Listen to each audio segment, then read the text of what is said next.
Welcome to the Patriotic Pulpit. My name is Bill Lockwood. I have been in the pulpit of the Churches of Christ for about 40 years, almost 40 years. I've been in the classroom in public school systems for about 20 to 25 years. And one thing I've noticed in the public school system is that our children are completely being indoctrinated into different worldviews, that is, worldviews that are in opposition to Christianity. And so when I see articles that refer to these things, or articles that refer to the Marxism that is being taught in our schools, or to socialism, or for example, the Green New Deal, which is really indoctrination, it really catches my attention. So I saw an article in the recent issue of the Epoch Times. The Epoch Times is a great paper. I get it in paper form, get it online. The Epoch Times, it comes out once a week, but in the last issue of the Epoch Times, there is a woman by the name of Maya Phillips who wrote an article that really grabbed my attention, and it is this. The title of the article is, "I grew up with Soviet communism, and now as a trustee, I see it embedded in California's ethnic studies." So what is in California is not simply in California, and it doesn't stay in California. It goes all the way across the United States. But I want you to know, I'm here to tell you, these types of things are also in the state of Texas as well.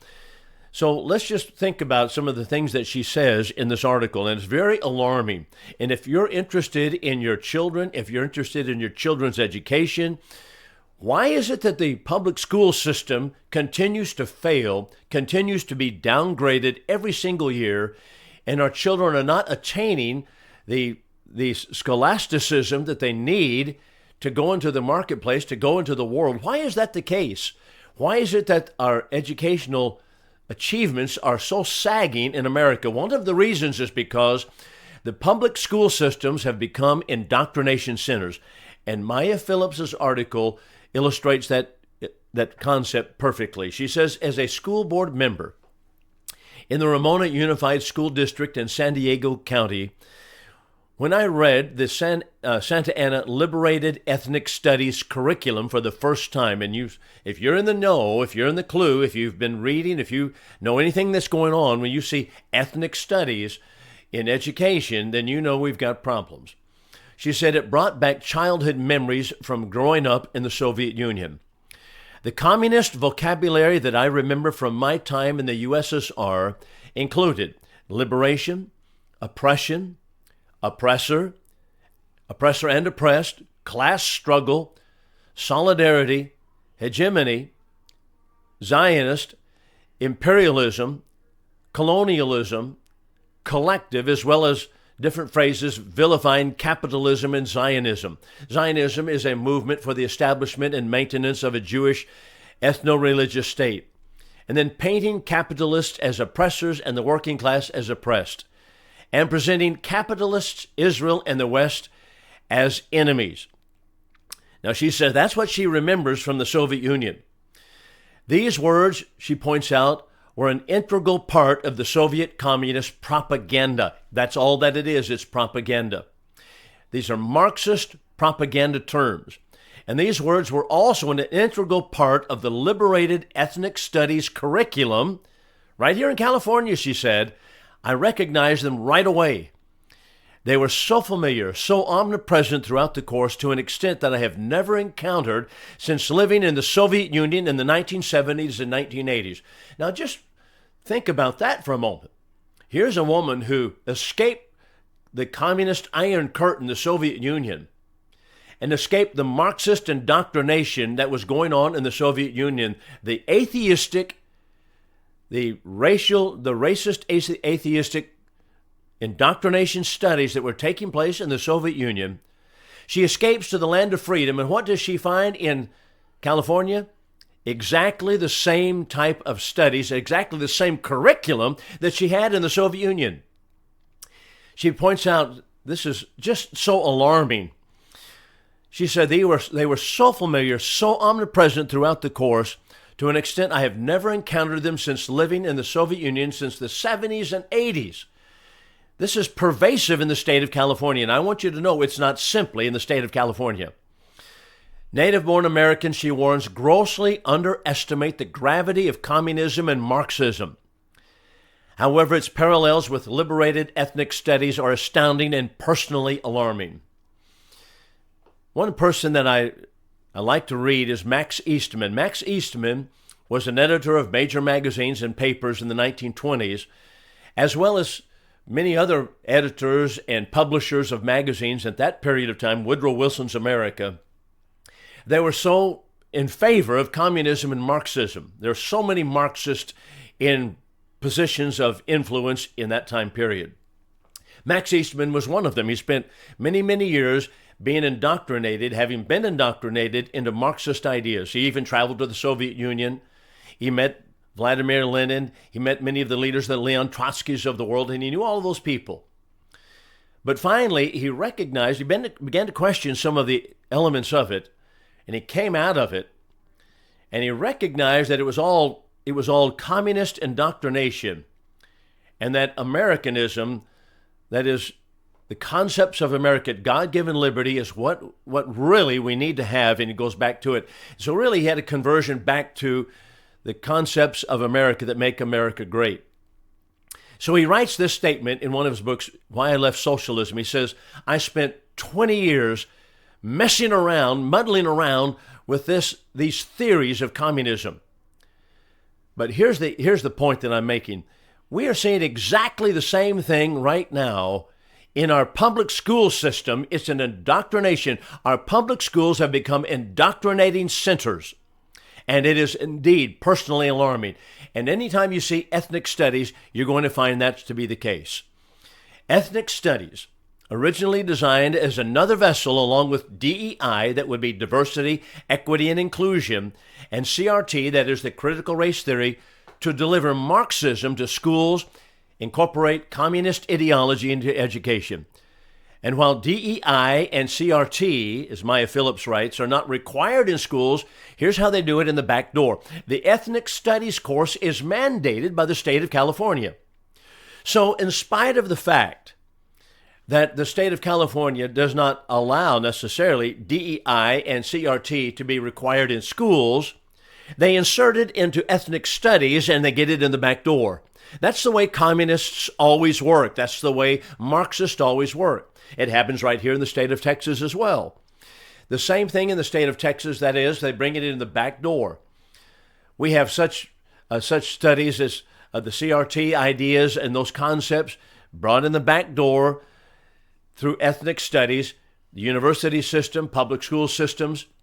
As a matter of fact, we have social justice, which is nothing but socialism, taught right here in the state of Texas. Now, I'm telling you, it's right here in the state of Texas, even though our government in the state of Texas, led by Greg Abbott, great Attorney General Ken Paxton, they have outlawed these things to be taught. But, we have what is called restorative justice in the public school system right here in Wichita Falls. We have restorative justice. What is restorative justice? Restorative justice is the avenue of social justice, but it involves those who are incarcerated, particularly school children in this case, school children who are in juvenile detention or who are in alternative education settings. And these children, these young people, many of them teenagers, and having committed many felonies, what is being taught in the school system is restorative justice. That is basically, bottom line, don't hold them accountable for how they behave. The minority population, completely out of control in many areas. Unfortunately, that's the case. That's because they grow up without families. They grow up without a father in the home. 75%, for example, of black children grow up without a father in the home. 50% of Mexican families or Hispanic families grow up without a father in the home. They don't have a structural family. They don't have a nuclear family. And so they are completely out of control when it gets to the school system. But instead of punishment, instead of bringing down measures to bring about peace in the classroom, they have what is called restorative justice. So there is a movement called the Texas Appleseed. It's an organization actually called the Texas Appleseed Organization, Texas Appleseed Inc. And it tells us that, all right, we have so many minority children being brought into juvenile detention, so many minorities, whether it be Hispanics or black children that are in alternative education settings, and therefore that somehow proves that we're all racist. Absolutely not. What it does show is that they have not nuclear families at home and they don't have the ability to control themselves when they get into high school. And so now restorative justice says we're not going to hold them accountable for their behavior. That's exactly what happened, for example, in Philadelphia and other places. So these ethnic studies, the point of all of this is the ethnic studies is the back door by which they bring in critical race theory, diversity, equity, inclusion, restorative justice, and other things. And it absolutely delivers Marxism into the schools, incorporates communist ideology into education. So ethnic studies, this is how Maya Phillips puts it, is a Trojan horse, or can be a Trojan horse for communism if we don't pay attention. And we have to be very vigilant in order to weed out the harmful elements. I'm going to say this. Not only can it be, it is that. Ethnic studies is designed to do that. So she points out we are not teaching in a vacuum. Kids will eventually spread these concepts throughout California and the United States, and this is exactly what's taking place in our education system, and is explanatory as to why we're seeing violence on the streets coming out of the universities, just as it always has been. So there are countless examples of liberated, politicized curriculum throughout California alone, she writes. Liberated curriculum continues to pigeonhole students into oppressor and victim roles, which is typical for Marxism. For example, in Alameda County, Santa Clara County, San Mateo County, students learn that their own physical intrinsic characteristics, such as skin color, gender, mental health, sexuality, body size, make them either oppressors or the oppressed, or oppressors or victims, good or bad students. How do you like that? If you're white, you're bad because you're an oppressor. If you're a minority, then you're oppressed and you're good. And that is part of the DNA that white students and brown students and black students, that's the part of their DNA. That's exactly what is taught by Marxism. It is to divide people up in that fashion. So they are taught that neither actions nor words change their determination. There is no opportunity to move between categories. You cannot move from an oppressor to an oppressed. You cannot do so, because if you're a white, you're an oppressor, and there's no movement over. That's why we have so many wild-eyed liberals who don't know any better but have been indoctrinated, brainwashed really is the word, who get up there and say, well, they're on the mainstream media telling us, well, if you're white, then you're racist. And if you're a black person, you can't be racist. Just absolutely so much poppycock. But students are taught that capitalism causes racism, upholds white supremacy. There's no opportunity to move between categories, and that is Marxism. That's what it is. So she's talking about the Santa Ana Unified School District has been sued by the Anti-Defamation League and the Louis Brandeis Center for Human Rights, the American Jewish Committee, for its allegedly anti-Semitic ethnic studies courses, which are based on the liberated curriculum, the so-called liberated curriculum. I just want to ask this question. Where are the Christian groups? Where are the pro-family groups? Where are the pro-church groups? Why are we not involved in suing the school districts and making noise, rattling the chains about what is taking place in the public school system? Why are we not doing it? Why are we leaving it simply to the Jewish? And I appreciate the Jewish studies groups or the American Jewish Committee for doing these things, the Anti-Defamation League, for bringing this to people's attention and bringing about the anti-Semitic elements of the ethnic studies. Why are other Americans, Christians, why are we not involved in this war? That just baffles me. Maya Phillips writes, I remember the dehumanized Soviet system. I remember cruelty, intimidation, disregard for human life, disdain for dignity, normalized contempt and disrespect. People lived in constant fear of the state. Schools taught kids that there is no God. God does not exist. Nothing was sacred. Morals and values were relative. And since there was no God, there were no morals in the society and no compassion.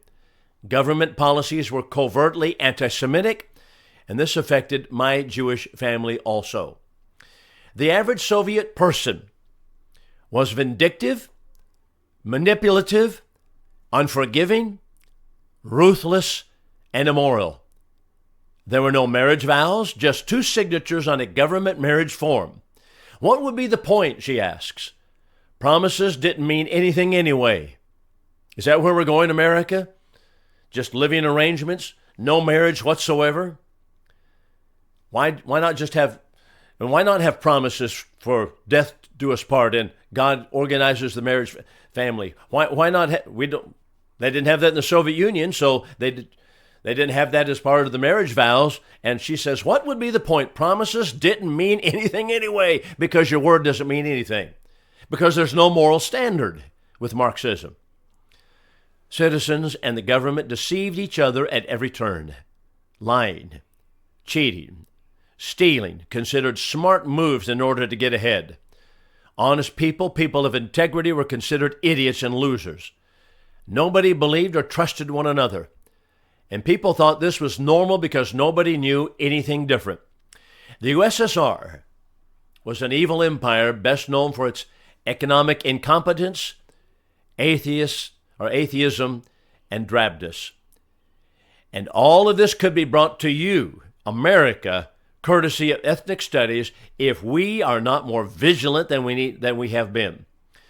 Liberated ethnic studies is a front for Marxist, communist ideologies. It uses the same concepts, same vocabulary, same philosophy. So teaching Marxism in schools is prohibited by the Education Code. But, as I pointed out, they use the back door through ethnic studies to do it. And lawyers who vetted this kind of curriculum for the school districts either agree with Marxism or are not familiar with Marxist concepts, is what she writes. But I'm going to tell you this. I think they agree with Marxism. I don't believe that the attorneys can be quite so stupid as to not even understand Marxist concepts. And what has these things to do with educating, reading, writing, and arithmetic anyway? Absolutely nothing. It's indoctrination. It's brainwashing. She points out, I doubt, this is Maya Phillips finishing her article, she said, I doubt that these lawyers have read the Communist Manifesto or grew up in a communist country, but she says, I have done both. I have seen firsthand what communism does to people. I have seen how it corrupts human souls. I have lived it, and never again. And never again is now. Eternal vigilance is the price of liberty. That's exactly what we need to be about. Thank you, Maya Phillips, for a great article. Epic Times, last issue.